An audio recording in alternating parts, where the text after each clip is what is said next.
Makakasama na po natin via Zoom ang kinatawan po ng Lone District ng Las Piñas City, si Congressman Mark Anthony Santos. Siya rin po ang House Assistant Majority Leader. Magandang hapon po, Kong. Magandang hapon, Sandro, at sa lahat ng mga televiewers. Opo, syempre yung talagang usap-usapan pa rin ngayon kung paano nga ba tayo makakatipid, paano natin matutulungan yung ating mga kababayan dito nga sa epekto ng mataas na presyo ng produktong petrolyo. At isa nga dyan ay yung pag-suspend ng excise tax at paggagawad nga sa kapangyarihan sa Pangulo para nga magawa ito. Ano na po bang update dyan sa Kamara, Kong?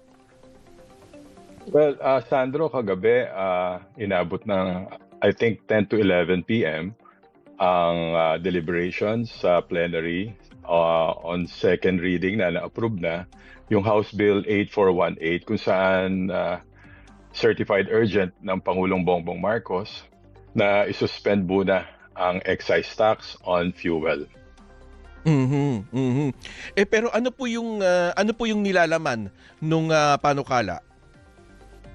Well, may dalawang provision doon na sinasabi na pag lumagpas ng $80 per barrel ang presyo ng langis, pandaigdigang presyo ng langis, ay bibigyan ng kapangyarihan ang Pangulo na isuspend ang excise tax sa fuel.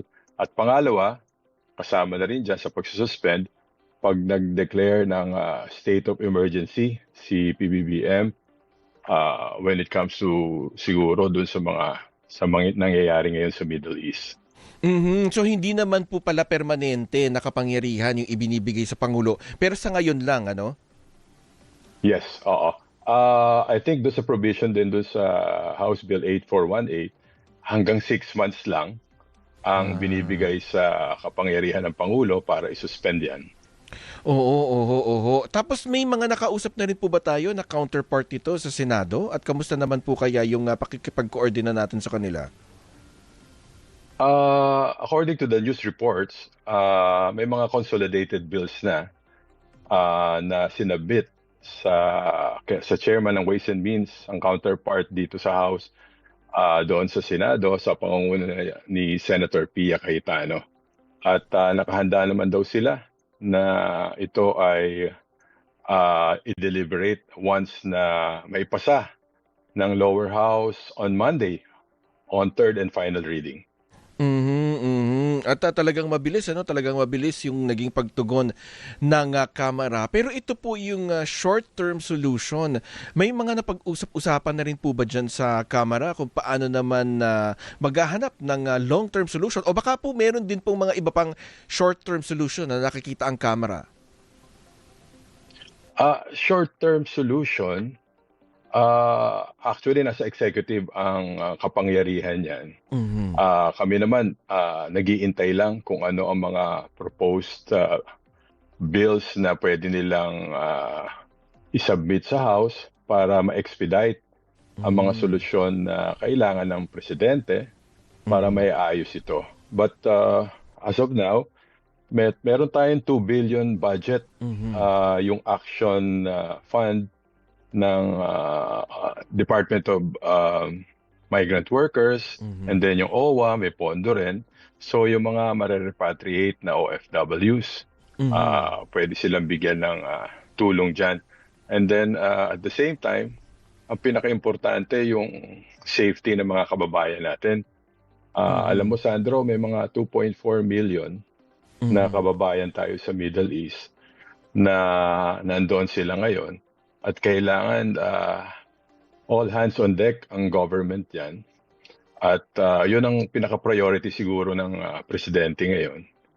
Dito nakaantabay lang kami sa Kongreso. Siguro kung kinakailangan magdagdag ng pondo or supplemental budget, yan naman ay action na agad ng Kongreso. Yung mga yung mga contingency fund para sa mga OFWs, may mga ganun po ba tayong mga kailangan pang isabatas o kaya syempre Marso na po ngayon at doon sa sa level ng DBM, nandun na yung pagsisimula ng pagbuo ng budget para sa susunod na taon. Baka po siguro dapat mapag-usapan na rin ano as early as now kung ano yung mga idadagdag na pondo kung sakasakaling tumagal man ito o kaya may mga maging kaparehong pangyayari sa susunod na taon na apektado yung mga OFWs, Kong. Tama ka, Sandro. Ang budget year for 2027, nag-uumpisa na ang mga different executive departments and different agencies na magsasabit na sila, magpe-prepare na sila for the National Expenditure Program na isasabit yan sa Kongreso for deliberation. Siguro, very timely ito na yung budget ng OWA, budget ng DMW, and of course, yung contingency fund ni Presidente, siguro kailangan masusi nating pag-aralan. At ang problema natin dito, Sandro, mukhang prolonged crisis ito. Yung situation sa Middle East, napakabigat ngayon at hindi handa ang mga bansa. Oo, lalong-lalo na ang ating bansa na meron naman tayong mga contingency measures, pero alam mo, ang problema natin yung presyo ng langis, yung access natin sa fuel, kasi lahat yan dumadaan dun sa Strait of Hormuz, kung saan ang halos ang Iran ang kumokontrol dun sa Strait of Hormuz. Pag hindi makalabas yung mga barko na nagdadala ng mga langis, mauubusan tayo ng supply ng langis. At ang presyo nga ngayon medyo more than $100 na per barrel. Kaya ano to domino effect, Sandro, kasi yung mga presyo ng bilihin, presyo ng langis, yung mga logistics, at kailangan na pag-aralan natin mabuti at pagtulong-tulungan natin to. Lalong-lalo na kami na nasa gobyerno, na kailangan magkaisa muna tayo dito. Siguro tigilan muna natin ang mga politikang walang kabagay-bagay. Mag-focus tayo dito sa problema ng bayan natin ngayon. At syempre kung may mga nakikita pa po ba kayong dapat na maisabatas para nga magkaroon ng tulong pa, ayuda dyan sa mga OFWs na gusto ngang umuwi mula dyan sa Middle East? Kahapon, nag-meeting sa Malacanang ang mga transport group or ang mga metro mayors, ang executive, secretary, ang finance department. Uunahin daw nila yung transport sector kasi sila yung talagang apektado. According to Secretary Rex Gatchalian, uunahin nila ng 5,000 through the IX na maibigay muna sa mga jeepney drivers, taxi drivers, tricycle drivers.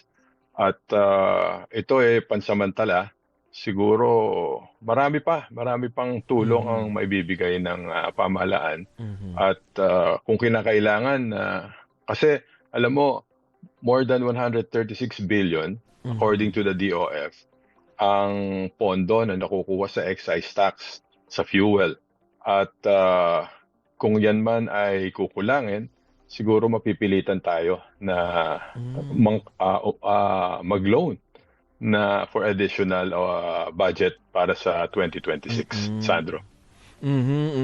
Pero ano po kayang plano? Baka naman meron pang makita ang Kamara na pwedeng pagkuhanan ng pondo o kaya po naman ay baka merong suhestyon para po syempre ang pag-review, ang pagbabalangkas ng pambansang budget ay nagsisimula yan sa Kamara. Baka po 'di ba, mas maganda na talagang busisiin yung 2020, yung panukalang, yung magiging panukalang 2027 budget para nga masiguro na talagang matutulungan yung epekto, kasi ang tingin ko rin dito kung yung epekto nito ay hindi lang ngayon, mukhang magdodomino effect ito at saka baka maaring ang bagamat matapos na yung giyera dyan sa gitnang silangan, yung gulo dyan, sigalot dyan sa gitnang silangan, maaring ramdam pa rin natin yung epekto ng pagsirit ng produktong petrolyo ngayong panahong ito. So sa ngayon, ang hindi pa masyadong ganong kataas ang presyo ng langis per barrel. ay ang estimate is about 7% na from 3-5%. O ano ibig sabihin ng inflation rate natin? So tataas lahat ng mga bilihin. Kaya kailangan maging handa ang ating pamahalaan. I think ginagawa naman ngayon 'yan. At ang Kongreso talagang wala naman kaming gagawin diyan kundi suportahan ang mga panukalang batas, lalong-lalo na ang General Appropriations Act for year 2027. At nakahanda rin kayo sa tumugon kung ano man yung sabihin ng ehekutibo na kailangan ipatupad, lalo na sa usapin ng budget, at kung ano pa yung kailangang maisabatas para nga matulungan yung kanilang mga programa. Definitely, Sandro. At alam mo, sa Kongreso, majority naman ang mga mambabatas na kaalyado ng Pangulo. At ako, hindi naman ako nakakaramdam ng problema or oposisyon. Pero buhay na buhay naman ang minority as fiscalizers. So, kailangan din natin talaga ng demokrasya sa pagpapasa ng batas. Kaya nga, bago maipasa ang batas, talagang masusing pinag-aaralan yan. At may mga question, may mga inaayos na gusot. So kayang-kaya na ng Kongreso. At syempre laging may puna, no? Laging may puna na kesyo hindi daw ginagawa ng ehekutibo ang trabaho at ang Kamara kung ano daw ang inuuna. Pero can you say, sir, na talagang inuuna ng Kamara yung pagtulong doon sa mga kababayan nating apektado nitong sigalot sa Middle East? Definitely. Itong ang excise tax, suspension of excise tax bill, ang pinakapinuno ng Kongreso, si Speaker Bogie D, syempre yung majority floor leader namin, sila ang principal author. Sila agad ang nag-file ng bill na ito para maaprubahan agad. At para kahit papano, maibsan yung presyo na idadagdag, lalong-lalo na sa mga consumers, sa mga, hindi lang naman sa transport sector. Lahat naman tayo na gumagamit ng fuel, ay malaking epekto ito sa taong bayan. Ayun na nga. Sige po, marami pong salamat, Kong.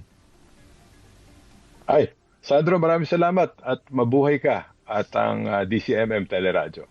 Ayan po, marami pong salamat, Kong. Yan po si Congressman Mark Anthony Santos mula sa Lone District ng Las Piñas City at House Assistant Majority Leader.